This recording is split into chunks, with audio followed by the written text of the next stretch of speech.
David Copperfield by Charles Dickens. Chapter 31, A Greater Loss. It was not difficult to see, on Peggotty's solicitation, to resolve to stay where I was until the remains of the poor carrier should have made their last journey to Blunderstone.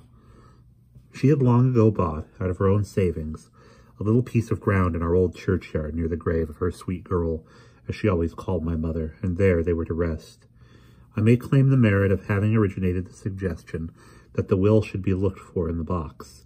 After some search, it was found in the box at the bottom of a horse's nose-bag, wherein, besides hay, there was discovered an old gold watch and chain and seals which Mr. Barkis had worn on his wedding day, and which had never been seen before or since, a silver tobacco stopper in the form of a leg, an imitation lemon full of miniature cups and saucers, which I have some idea Mr. Barkis must have purchased to present to me when I was a child, and afterwards found himself unable to part with, 87 guineas and a half, in guineas and half-guineas, 210 pounds in perfectly clean banknotes, certain receipts for Bank of England stock, an old horseshoe, a bad shilling, a piece of camphor, and an oyster shell. His property and money amounted to nearly 3,000 pounds. Of this he bequeathed the interest of 1,000 to Mr. Peggotty for his life on his decease, the principal to be equally divided between Peggotty, little Emily, and me, the survivor or survivors of us, share and share alike. All the rest he died possessed of, he bequeathed to Peggotty, whom he left residuary legatee and sole executrix of his last will and testament. I felt myself quite a proctor when I read this document aloud with all possible ceremony, and set forth its provisions any number of times to those whom they concerned. I examined the will with the deepest attention, pronounced it perfectly formal in all respects, made a pencil mark or so in the margin, and thought it rather extraordinary that I knew so much. In this abstruse pursuit, in making an account for Peggotty of all the property, and in being her adviser on every point, I passed a week before the funeral. My old nurse was to go to London with me next day on the business of the will. We were all to meet in the old boathouse that night. Rain was falling heavily by that time, and it was a wild night, but there was a moon behind the clouds, and it was not dark. I was soon within sight of Mr. Peggotty's house, and of the light within it shining through the window. A little floundering across the sand, which was heavy, brought me to the door, and I went in. "You're the first of the lot, Master Davy," said Mr. Peggotty with a happy face. "Sit ye down, sir. It ain't o' no use saying welcome to you, but you're welcome, kind and hearty." "Thank you, Mr. Peggotty, I am sure of that." "Well, Peggotty," said I, giving her a kiss, "and how are you, old woman?" "Ha, ha!" "Ha, ha!" laughed Mr. Peggotty, sitting down beside us and rubbing his hands in his sense of relief from recent trouble, and in the genuine heartiness of his nature. "There's not a woman in the world, sir, as I tell her, that need to feel more easy in her mind than her. She done her duty by the departed, and the departed knowed it." Mrs. Gummidge groaned. "Cheer up, my pretty Martha," said Mr. Peggotty. "Don't be down. Cheer up for your own self. Only a little bit, and see if a good deal more doesn't come natural." "Not to me, Dan'l," replied Mrs. Gummidge. "Nothing natural to me but be lone and lorn." "No, no," said Mr. Peggotty, soothing her sorrows. He glanced at the Dutch clock, rose, snuffed the candle, and put it in the window. "There," said Mr. Peggotty cheerily. "There we are, Mrs. Gummidge." Mrs. Gummidge slightly groaned. "Lighted up according to custom. You're a wondering what that's for, sir. Well, it's for our little Emily, you see. The path ain't over light or cheerful after dark, and when I'm here at the hour she's a-coming home, I puts the light in the window. That, you see," said Mr. Peggotty, bending over me with great glee, "meets two objects. She says she's Emily. There's home. she says Emily. Thee is home, she says. And likewise, says Emily, my uncle's there. For if I ain't there, I never have no light showed. You're a baby, said Peggotty, very fond of him for it, if she thought so. Well, returned Mr. Peggotty, standing with his legs pretty wide apart and rubbing his hands up and down them in his comfortable satisfaction as he looked alternately at all of us at the fire. I don't know it. I don't know but I am, you see, to look at. Not exactly, observed Peggotty. Why, this here candle now, said Mr. Peggotty gleefully, holding out his hand toward it. I know very well that after she's married and gone, I shall put that candle there, just that same as now, pretending I'm expecting of her, like I'm a-doing now. There's a babby for you, in the form of a sea porcupine, right for all that, said Mr. Peggotty, smitting his hands together. For here she is. It was only Ham. The night should have turned more wet since I came in, for he had a large sou'wester hat on, slouched over his face. Where's Emily? Said Mr. Peggotty. Ham, who had not moved, said, Master Davy, will you come out a minute and see what Emily and me has got to show you? We went out. As I passed him at the door, I saw to my astonishment and fright that he was deadly pale. He pushed me hastily into the open air and closed the door upon us. Upon us, too. Ham, what's the matter? Master Davy. Oh, for his broken heart, how dreadfully he wept. I was paralyzed by the sight of such grief. I don't know what I thought or what I dreaded. I could only look at him. Ham, poor good fellow, for heaven's sake, tell me what's the matter. My love, Master Davy, the pride and hope of my heart, her that I'd have died for, I would die for now. She's gone. Gone! Emily's run away. Oh, Master Davy, think how she's run away.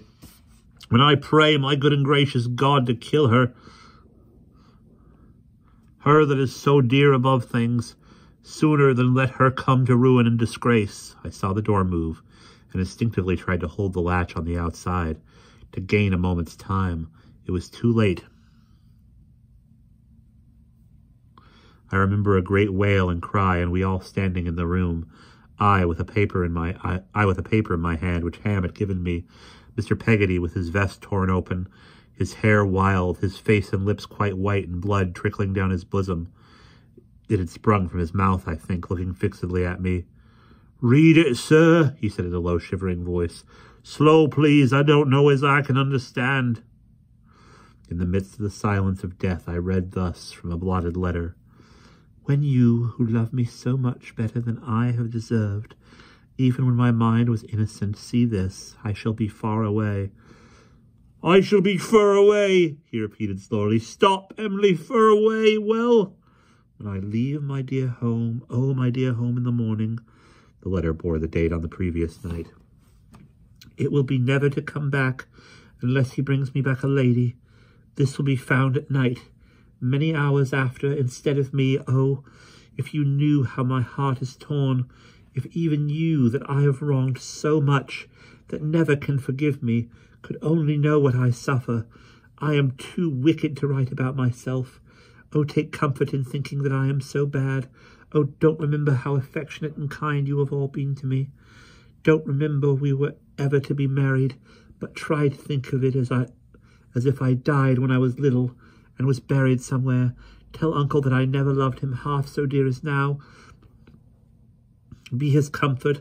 Love some good girl that will be what I was once to Uncle, and be true to you, and worthy of you, and know no shame but me. God bless all. My parting love to Uncle, my last tears, and my last thanks for Uncle. That was all. He stood long after I had ceased to read, still looking at me. Slowly at last he moved his eyes from my face, as if he were waking from a vision, and cast them round the room. Then he said in a low voice, Who's the man? I want to know his name. Ham glanced at me suddenly. I felt a shock that struck me back. There's a man suspected, said Mr. Peggotty. Who is it? Master Davy, implored Ham. Go out a bit and let me tell him what I must. You oughtn't to hear it, sir. I felt the shock again. I sank down in a chair and tried to utter some reply, but my tongue was fettered and my sight was weak. "I want to know his name," I heard once more. For some time past, Ham faltered, "there's been a servant about here. At odd times, there's been a gentleman, too. Both of them belong to one another." Mr. Peggotty stood fixed as before, but now looking at him. I felt Peggoty's arm round my neck, but could not have moved if the house had been about to fall upon me. "A strange chay and horses was outside town this morning on the Norwich road, almost afore the day broke," Ham went on. "The servant went to it, and come from it, and went to it again. When he went to it again, Emily was nigh him. The t'other was inside. He's the man." "For the Lord's love," said Mr. Peggotty, falling back and putting out his hand as if to keep off what he dreaded, "don't tell me his name's Steerforth." "Master Davy," exclaimed Ham in a broken voice, "it ain't no fault of yourn, and I am far from laying of it to you, but his name is Steerforth, and he's a damned villain." Mr. Peggotty uttered no cry and shed no tear and moved no more, until he seemed to wake again all at once and pulled down his rough coat from its peg in a corner. "Bear a hand with this. I'm struck of a heap and can't do it," he said impatiently. "Bear a hand and help me well," when somebody had done so. "Now, give me that there hat." Ham asked him whither he was going. "I'm a-going to seek my niece. I'm a-going to seek my Emily. I am a-going first to stave in that there boat and sink it where I would have drowned him, as if I'm a living soul. If I had had one thought of what was in him," he said wildly, holding out his clenched right hand, "I'd have drowned him and thought it right. I'm a-going to seek my niece." "Where?" cried Ham, interposing himself before the door. "Anywhere. I'm a-going to seek my niece through the world. I'm a-going to find my poor niece in her shame and bring her back. No one stop me, I tell you. I'm a-going to seek my niece." "No, no," cried Mrs. Gummidge, coming between them in a fit of crying. "No, no, Dan'l, not as you are now. Seek her in a little while, my lorn Dan'l, and that'll be all right, but not as you are now. Sit ye down, and give me your forgiveness for having ever been a worrier to you, Dan'l. What have my contrarieties ever been to this? Let us speak a word about them. Times when she was first an orphan, and when Ham was too, and when I was a poor widder woman, and you took me in, it'll soften your poor heart, Dan'l, laying her head upon his shoulder, and you'll bear your sorrow better, for you'll know the promise, Dan'l.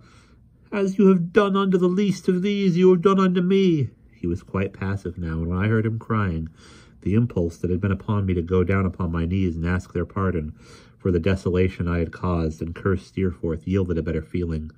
My overcharged heart found the same relief, and I cried too. And that is the end of chapter 31.